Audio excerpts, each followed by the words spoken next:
আচ্ছা ওই ছেলেগুলা কে রে? ওরা অপরে ইউনিভার্সিটির ছোট ভাই। প্রায় ওদের কথা বলে। কেন কি হয়েছে? আর বলিস না, আসার সময় নমুনাগুলো আমাদের সাথে একই ট্রেনে আসছে। কি পরিমাণ যে ফাজিল ছেলেগুলা, সারাটা রাস্তা ওদের জন্য একটুও ঘুম হয়নি। অর্ক তো ওদের ব্যাপারে ভালোই বলে। তাই না? একদম ভালোই বলে।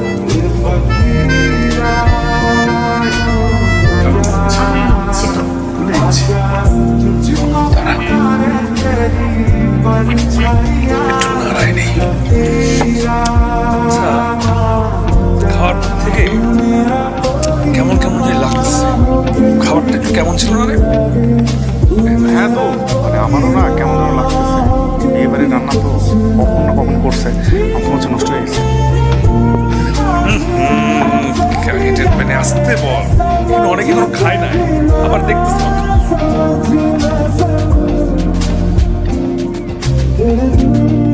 তোমার খাবারটা কিন্তু সেই মজা হয়েছে।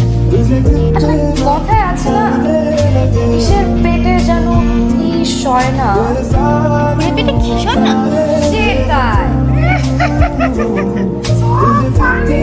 ওদের ছাড়া এই 2টা দিন খুব বড় ছিলাম রে। তোমাকে ছাড়া আমাদের আসল জমে না আসলে। সেইটা বুঝলাম। এই যে আকাশ, তো আরেকটু হলে আমার মানিক চোখে নষ্ট করে দিত। সব কাছের মানুষদের দাওয়াত ইনভাইট করছে কে? তোর নাম লেখো নাই, আমি ভাবছি ভুলে লেখো নাই, তাই আমি নিজের উদ্যোগে নিয়ে আসলাম। আমরা দাওয়াত ছিল না।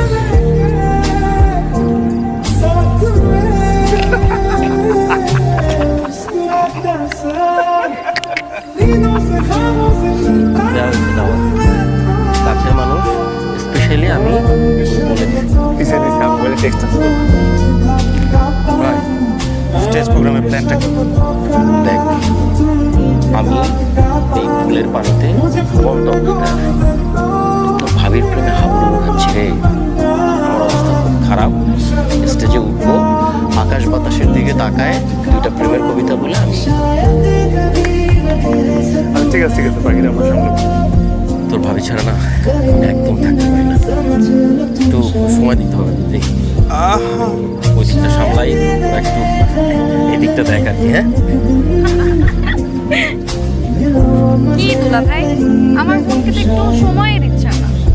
কি যে বলো, আমি তো তোমার বোনকে ছাড়া থাকতেই পারি না, তোমার বোন তোমাদের ছাড়া থাকতে পারে না। আমি তোমার পুরোটা টাইমই এখানে দিয়ে রাখি। শুধু মুখে মুখে তাই না? জয়ের কাছ থেকে একটু শিখো। ওনার কত কেয়ার করে। কেয়ার করতে করতে একদিন আমাকে মেরেই ফেলবে। কিন্তু সেই বাচ্চারা কই? ঘুমায় গেছে। আরে বললেন না ভাইয়া, রাত 11টা বাজলে সাথে সাথে ঘুম। আরে না ঘুমাই নাই তো, আমি দেখলাম বসে বসে জোকস পড়তেছে। জোকস কেন?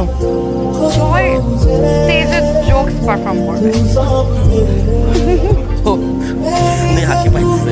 হয়েছে থামো, তুমি এখন যাও ঘুমাও। তোমাকে ছাড়া? হ্যাঁ আচ্ছা গেলাম, তোমরা গল্প করো। নাইট দুলা ভাই। আল্লাহ হাফেজ। আমাদের কিন্তু কালকের মধ্যে এই নিয়েও সবকিছু ছেড়ে ফেলতে হবে। আমাদের পারফরমেন্স ওদের থেকে অনেক বেটার হতে হবে। এই নিয়ে না হাই ফাই। না রে, চোখটা বেশি সুন্দর। কোন চোখ? দোস্ত, ওদের সাথে আরেকটা মেয়ে আসছিল, ওটা কিন্তু আমার। বললে হলো পাশের মেয়েটা আমার, আমি আগে দেখেছি। চুপ থাক না, গাছে ফল ধরার আগে তোরা ভয় যে মেয়েটা এসছে না সাথে বডিগার্ড নিয়ে, ও কিন্তু সুন্দরী। তোরা দুজন এক মেয়ের পিছনে না ঘুরে ওর পিছনেও তো ঘুরতে পারিস।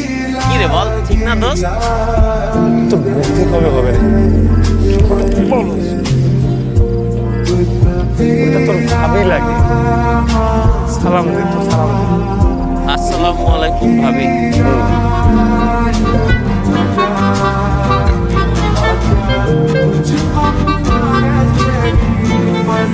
অর্ক ভাই, সব সুন্দরী মেয়ে তো ওইদিকে।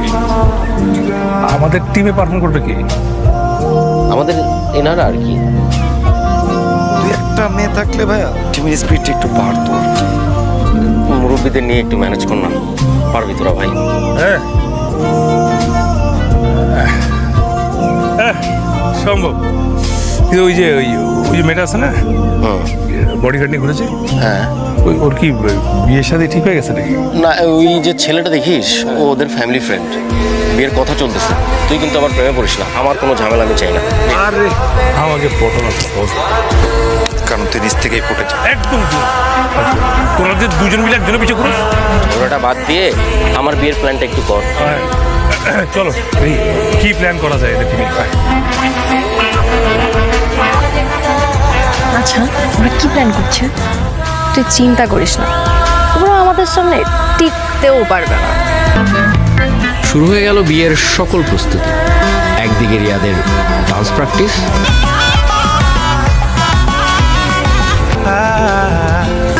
বিয়েবাড়ির জমজমাট প্রস্তুতি চলছে পুরো দমে। চারিদিকে কেমন সাজ রব।